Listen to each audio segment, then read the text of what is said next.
Некој може да аргументира дека политичкиот маркетинг и политичкиот пиар се неопходни за вие да им ги представите вашите идеи на граѓаните и така да дојдете на власт за да го водите вашиот народ, вашата држава. И тука нема ништо спорно. Но што кога ќе дојдете на власт, а политичкиот маркетинг и политичкиот пиар продолжуваат. Денеска, едни од неугледните универзитети, неугледните истражувачки центри се бават со политичкиот пиар и политичкиот маркетинг и како тој влијае на демократските процеси. Предвидувањата и анализите не се сјајни и не одат во корис на демократијата. Стравовите се дека политичкиот маркетинг кога сте на власт може да влијае не да креирате граѓани кои ќе партиципираат, кои ќе учествуваат заедно со вас во политичките процеси, туку послушници, следбеници и она нестрашното култ кон лидерот. Затоа ова издание на Проверено е посветено на политичката култура. А токму политичката култура и промената на истата е она што новата администрација водена од СДСМ им го вети на граѓаните. Еве ги накусо содржините кои следат во ова издание на Проверено. 10 години Груевски обстојуваше на власт благодарение на медиумите, со бизнис делки со газдите и платена пропаганда преку владини реклами. Ова зло повеќе никогаш да не се повтори, беа зборовите кои ги користеше Заев за владењето на Груевски. Новата влада ги стекна парите за медиумите, но дали нешто се смени? Не правиме кампањи, не правиме реклами, не користиме пропаганда, немаме... Дискутабилно е. Институции на граѓаните или на партиите? Ова е главниот проблем што треба да го реши новата власт. Оти така им вети на граѓаните. Тие забораваат дека сега веќе не се на улици заедно со јавноста партнери, дека се во некаква друга уloga, дека се тие во столчињата. Популизмот што беше символ на владењето на Груевски продолжува. Денес имаме градоначалници од СДСМ со манири од ВМРО-ДПМН. Го критикувавте Груевски кога имаше зад себе еден куп министри како статисти. Зошто нема шанси да се променат тие навики? Добро, не е дека нема шанси. Дали владата го почитува својот збор и ветувањето за отчетност, одговорност и транспарентност? Рефлекторите се примамливи и секој ги сака своите 5 минути под рефлекторите. Уште ако имате власт и ако имате моќ, тогаш нема да имате само 5, ќе имате многу повеќе ако живеете во држава како Македонија, која нема некоја традиција на слобода на говор и на слобода на медиуми која е за пофалба, тогаш вашите 100.000 минути или милиони минути под рефлекторите, верувајте, може да бидат загарантирани. Но да се подсетиме каде бевме и каде дојдовме. Се присуството на Никола Груевски. Една декада корумпирани медиуми, корумпирани новинари, спрега помеѓу бизнисот и власта, а бизнисот беше тој кој ги имаше и се уште ги има медиумите. Фактот дека тимот на Проверено и новинарите постојано мора да повторуваат како беше порано, а како беше сега, не укажува на некои пријатни перспективи. Нашата работа е да бидеме војдок, да бидеме чувар на проблемите со кои се соочуваат граѓаните. Тоа што мораме да споредуваме укажува на некои симптоми на едно лошо владење кои не би сакале да ни се повтори. Еве што, па макар колку и да е тоа минорно, не ни се допаѓа кај новата влада. Тоа е наша работа. Бидејќи нели мора да се знае кој е началник, а кој е новинар. Да го погледнеме прилогот на Маја Јовановска. Ова е интернет страницата на британската влада. Што ми ја отворите главната страна, првото нешто што го гледате се сервиси. Колку и какви институции има, зашто можете да се обратите кај нив, каде да одите ако нешто не ви е јасно.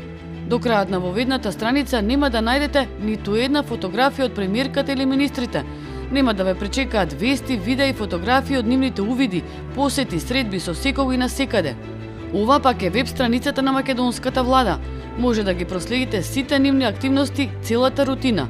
Водачите доаѓаат пред потребите на граѓаните. Тие се првото нешто што го гледате. Институции на граѓаните или на партиите. Ова е главниот проблем што треба да го реши новата власт. Оти така им вети на граѓаните.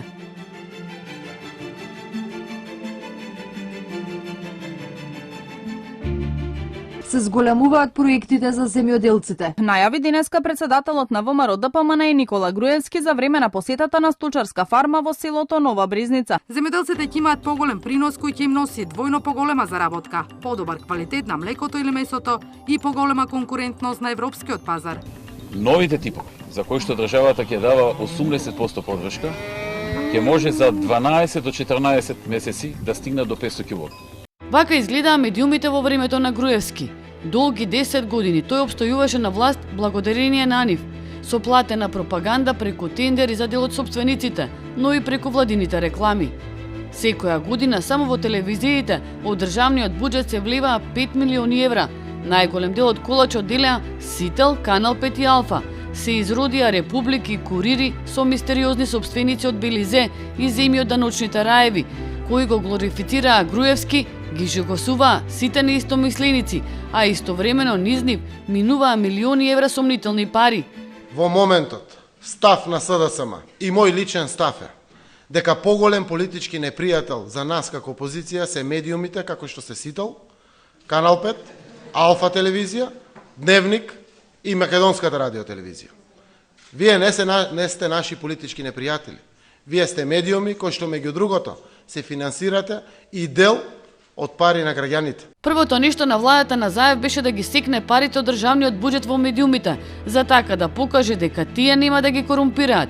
Едно од првите интервјуа што Заев го даде кога веќе стана прашање на часови дека тој ќе формира влада беше за телевизијата Канал 5. И тоа истовремено кога беше објавено дека Канал 5 поставува нова главна уредничка Маја Домјановска. Интервјуто пак беше со истата финост, покорност и љубезност која Дамјановска му ја покажа на Груевски една недела предходно, како и стотици пати во изминатите години. Како е да се биде Никола Груевски, особено во последниве 3 месеци?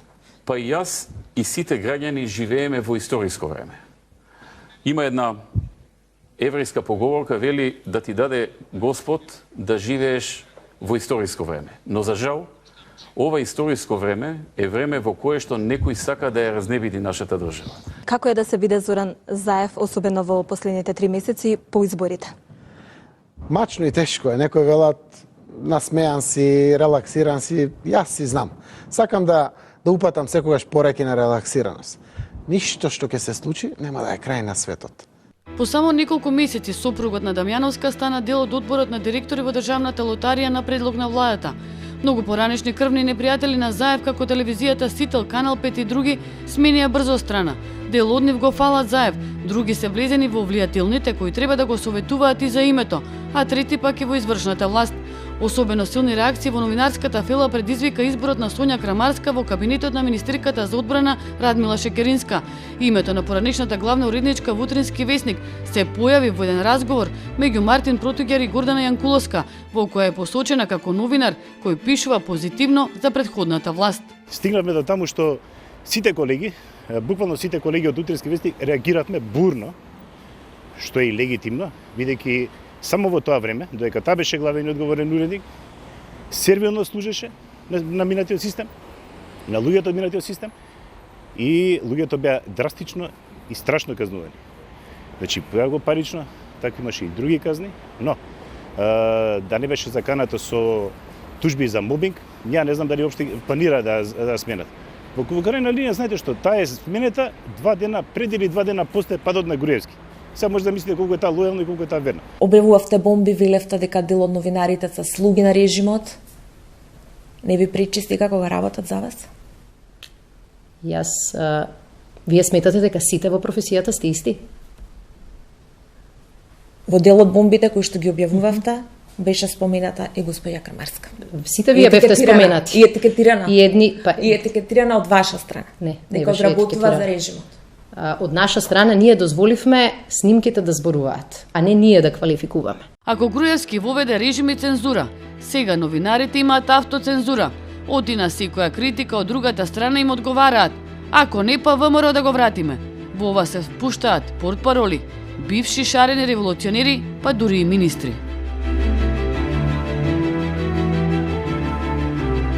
Доброто владење подразбира да се носат тешки одлуки во име на јавниот интерес.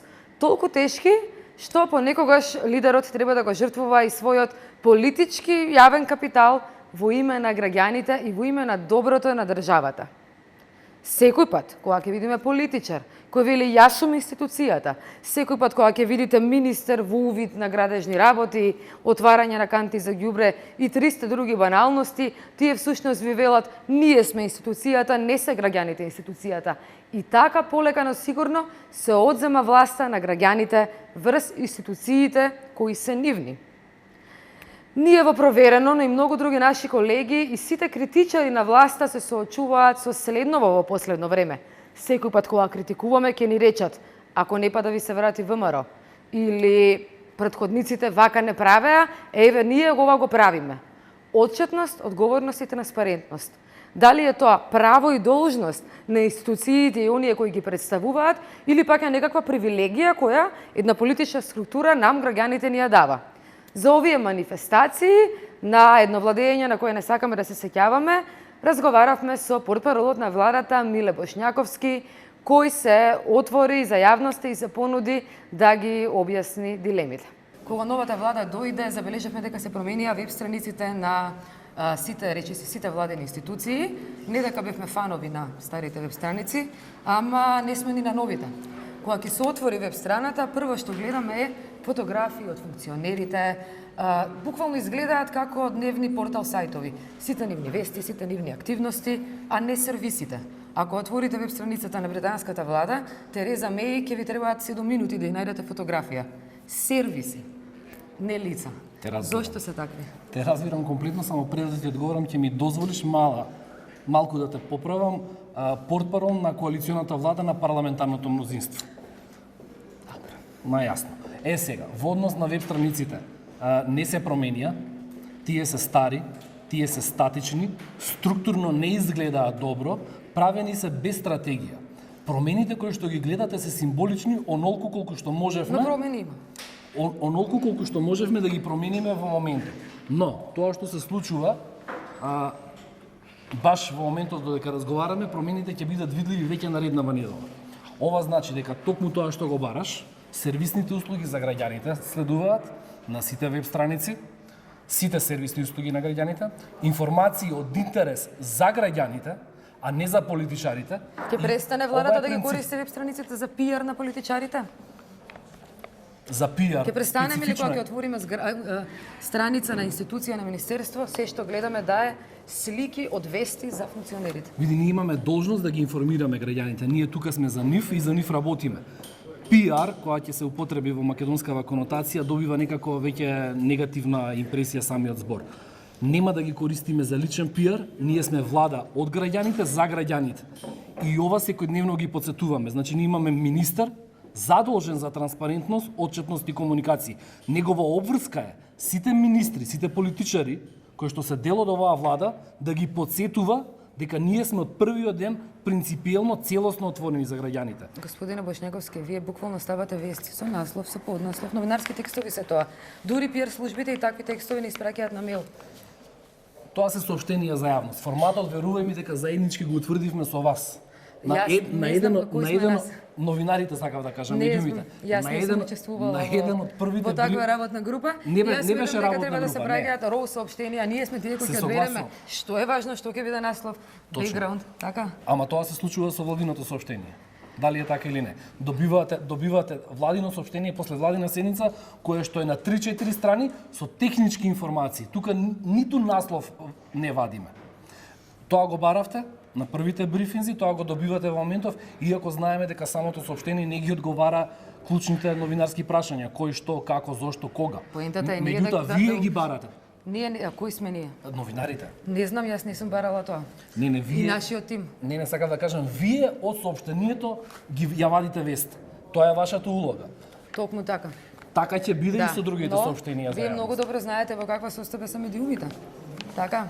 Точно и тоа. Знаете дека квалитетот на новинарството, благодарение на 10-годишната репресија, водена од Никола Груевски, се уништија редакциите, опадна квалитетот и ова е на некој начин интенција да се игра со фактот дека нема искусни новинари, нема доволно луѓе во редакциите и тие се ослонуваат на готови и вести кои ви им ги сервирате? Не сме имале никогаш таква интенција ниту намера. PR-от предизвика внимание. Зошто толку луѓе, зошто толку камермани, разни луѓе пишува разни нешта. Речи си нема институција, било да е од локалната или од извршната власт која нема вработено камермани, фотографи, луѓе кои се бават со тоа. Имаме, секојдневно добиваме соопштенија од министри, еве Венко Филипче последен, увид во градежни активности, на проект кој не ни започнал. Тоа најте на кого потсетува. Така, дали е работа да ние да бидеме запознаени со секој чекор на секој 5 минути? Патем, увид во градежни активности, каква врска има со квалитетот на реформи и со тоа што вие сакате да ни го доловите?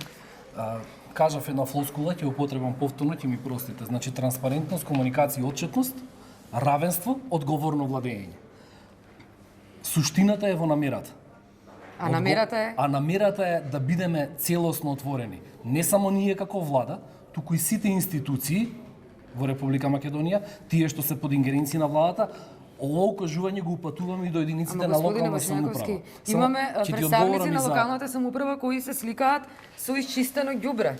Тоа е нивна работа. Јас држам ли пресконференција после работа што сум правела? Се согласувам дека во тој пат постојат грешки.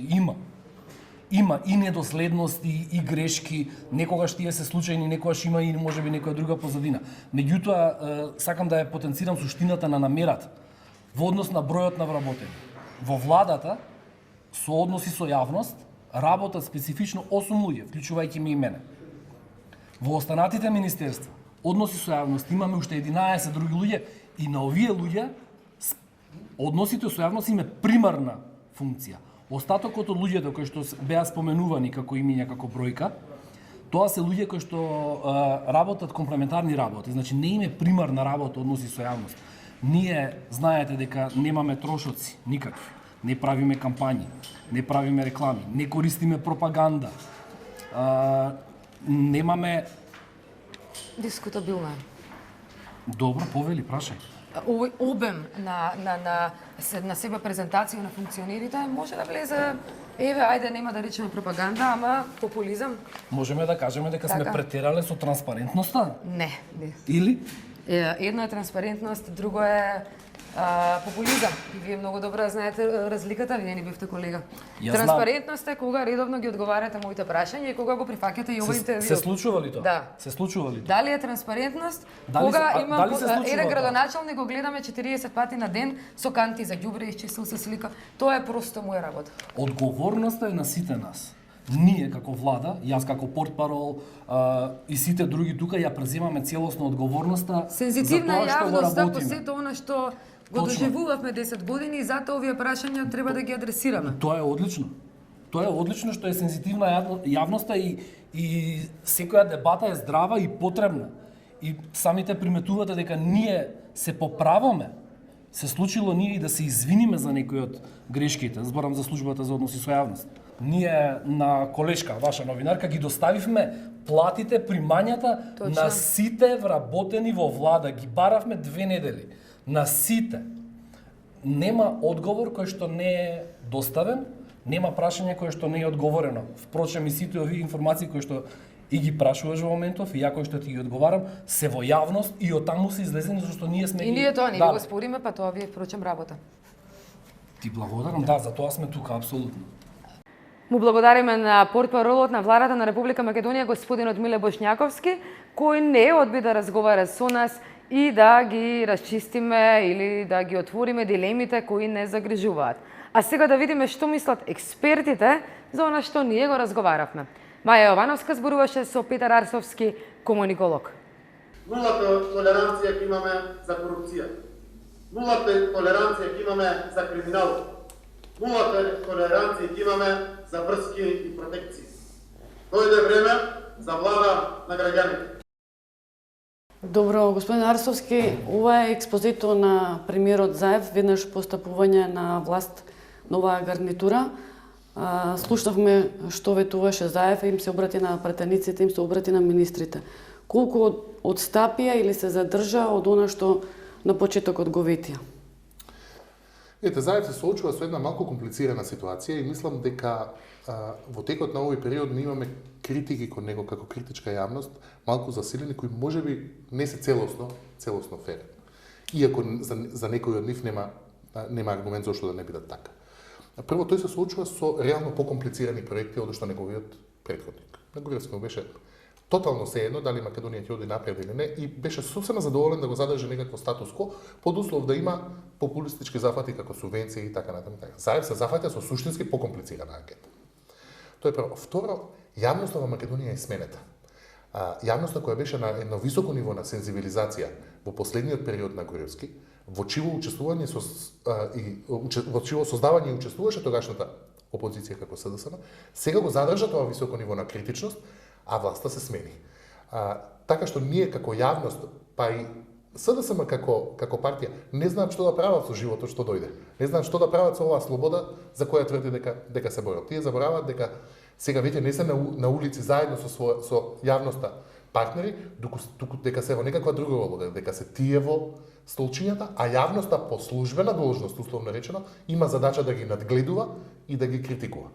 Така што, иако можеби не сме целосно фер во амплитудата на критиката, и тие и ние мора да ја најдеме новата улога, особено во ова транзицијско време. Ама се чини дека оваа гарнитура некако е посензибилна кога јавноста ги критикува, некако веднаш одговараат агресивно, па се повлекуваат, па дури има флоскули, ако не да го вратиме ВМРО.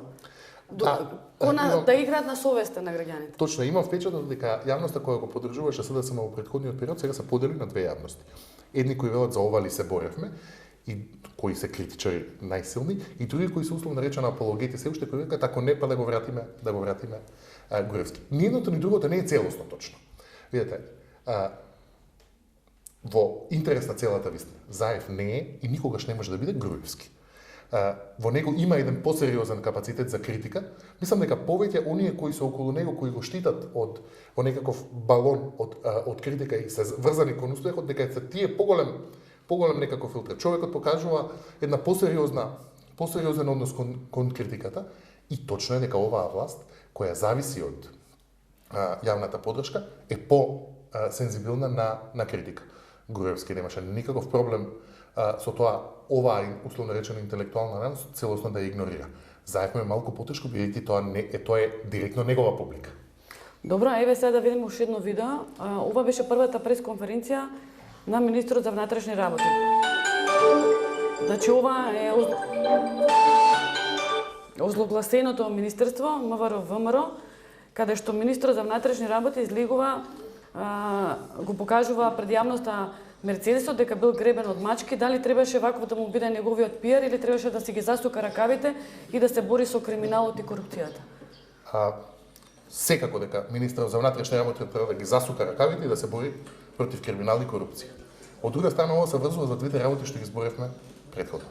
Првата дека тие се уште се чувствуваат себе си во улога на револуционери. Па сега наративот кој го терале додека биле во опозиција го продолжуваат и додека се на власт. Тоа е прво. И второ, публиката ни е сензационализирана. Публиката е заинтересирана за овие, условно речено, шлагворти и ситни детали од владењето на диктаторот, ако сакате така да го наречеме. Меѓутоа, се согласувам дека во една вака, можеби за прва пресконференција не е страшно. Меѓутоа, во поодмината фаза, кога владата има 159 точки на агенда и најважната точка е која се општува портпаролот дека ќе го продаваат Мерцедесот, мислам дека тоа не е вистински наратив. Сепак, ние очекуваме од владата не само да продолжи демократизација, туку малку и од животот да испорача. Така, добро, ајде сега да видиме ова видео. Неодамна беше. Со хитови на светски познати музичари, денеска во Скопје беше пуштена во употреба старо-новата автобуска станица во ГТЦ.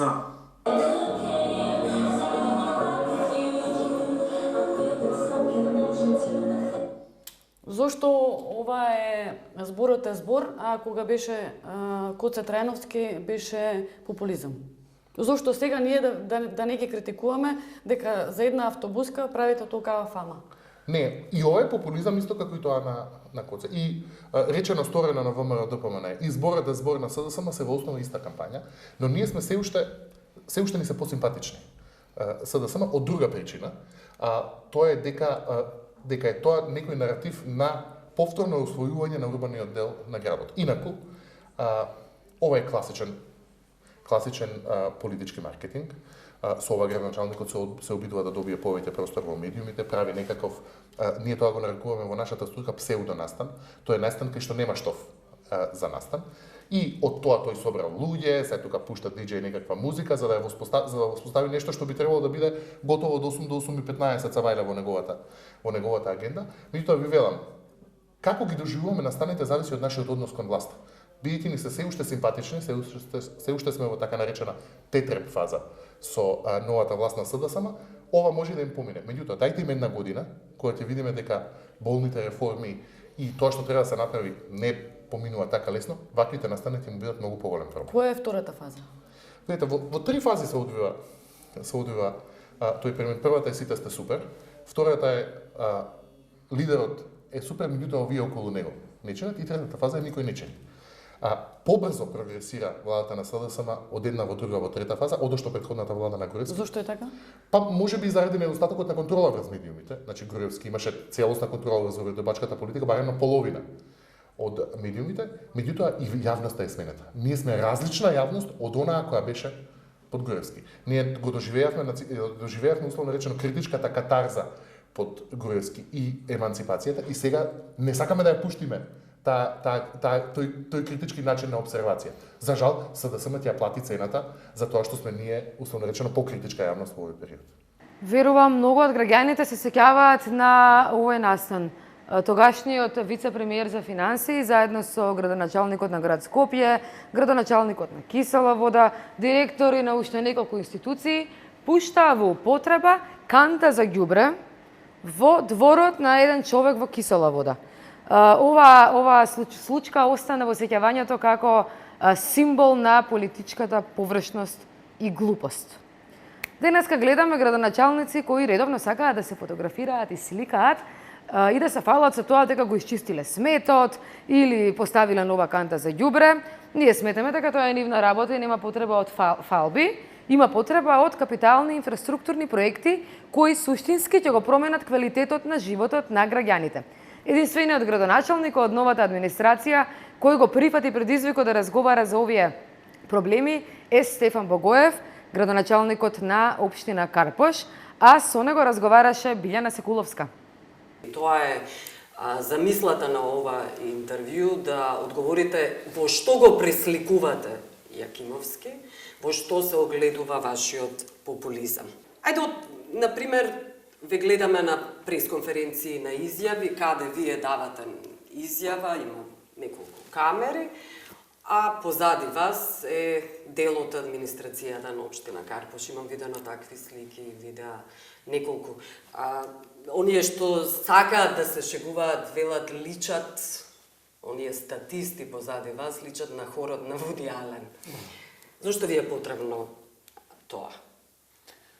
Добро, тоа најпрво не е администрацијата на општината, тоа се најчесто дел од советниците во Советот на општина Карпош и тоа е претежно кога сме некаде на терен заедно и кога дали отвораме, дали нешто вршиме некој увид на нешто што го донело Советот како одлука, го реализирам јас како градоначалник заедно со општинската администрација и чисто така символиката, бидејќи одлуката ја донеле тие кои што нели ме контролираат мене како градоначалник, тоа име по закон улогата, и јас кој што ја спроведувам одлуката. Но тие молчат, вие говорите и знаете како се сеќавате и вие го критикувавте Груевски кога имаше зад себе еден куп министри како статисти. Зошто нема шанси да се променат тие навики? Добро, не е дека нема шанси. Тоа и не се случува секогаш. Некогаш сум и јас сам. Некогаш е приликата таква, ако се сеќавате добро, и за бомбите така беше, да кажам, но символиката беше друга за бомбите, а сега веќе имате власт. Но добро. Се случува некогаш да сум сам, некогаш да сум заедно со советниците, меѓутоа со општинска администрација не. Зошто се сликате? Зошто постојано се сликате кога работите? Чистењето Дали вие чистите, дали чисти дел од администрацијата, односно од луѓето кои се задолжени за хигиената, но тоа им е работа. Престанете да се сликате, работете, ви порачуваат твитерџиите. Добро, тоа е еден дел од Твитер заедницата или Фейсбук заедницата која така реагира, додека има еден друг дел од, кога зборуваме за твитерџиите и фейсбукџиите, така да ги наречеме, има еден друг посериозен дел, кој што кога ќе види таква акција, веднаш алармира за друга локација, на која што има настанато дива депонија или сметлиште на отворено, или некаде каде што е запуштено, дали е тоа во некој запуштен парк, каде што има ѓубриште или има лисја заборавено да се исчистат. Нас на почетокот, кога со град Скопје ја почнавме оваа поголема организирана и синхронизирана акција, ни се покажа дека комуницирањето на тоа што го работиме во моментот доведува кај дел од граѓаните да го видат тоа и да реагираат, да ни алармираат за некоја друга локација каде што треба да го направиме истото. Денот на влюбените, 14 февруари, го поминавте во кафеана со самените срца на Карпош. Гледав едно интервју, велите не знам колку ќе чини ова, иако велите дека има одреден буџет за приеми, за коктели, зашто не знаевте колку ќе чини? Тој буџет, ставката во буџет е 60.000 денари, таму беа потрошени помалку од 50.000 денари, имаше околу 60 луѓе кои што присуствуваа и тоа се луѓето кои што ги имаме во евиденција овде во секторот за социјални работи. Тоа се луѓе кои што се 90% од нив се социјални случаи, кои што живеат при тоа сами. Символиката беше Символиката, знаете, чисто на тој ден да не се осетат заборавени и осамени. Тоа била пракса некоја и верувам и вие тоа можеби и ќе го прашате, верувам и критиката кај дел од јавноста која што постоеше дека тој Јакимовски го правил и претходно и слично, меѓутоа јас тоа и во кампањата. Тоа не е ли пракса на популизам? Тоа и во кампањата го зборував, тоа го кажувам и сега, некои работи за кои што јас и тимот нов во општината сметаме дека можеби во некој сегмент се добри, не гледам причина зашто би прекинале. Сега ова не е ни не знам како да кажам. Личи на популизам, прво. Второ, не е ли време за штедење? Тие Апсолутно пари, е можеби време на за луѓето кои се социјални случаи, можеби во друг сегмент повеќе и би им притребале. Не сте имаме и програма за социјални случаи, а апсолутно е време за штедење. Затоа и при креирањето на буџетот, ние го нарековме стабилизацијски, бидејќи ако речете дека е буџет на штедење, одма граѓаните ги фаќа паника дека ништо нема да реализирате годината. Не, тоа е стабилизацијски буџет, каде што сериозно ги скративме непродуктивните трошења, како 750.000 евра годишно за Карпош Соколи кошаркарски клуб, заштедивме 30.000 евра за организирање на роден ден на општината. Јас се прашав дали мислите дека е популизам? Па не би рекол дека е популизам, тоа беше, како да кажем, една така пријатна дружба, кратка, не беше ништо ексклузивно, не беше ништо помпезно, кој знае колку најавувано. Ги направив сите ставки околу популизмот на Јакимовски, кои вие ги наследувате.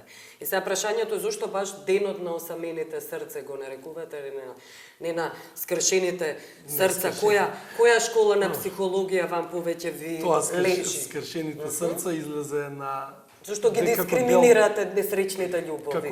Зошто осамените, а не скршените? Тоа излезе како дел од шега од Твитер заедницата.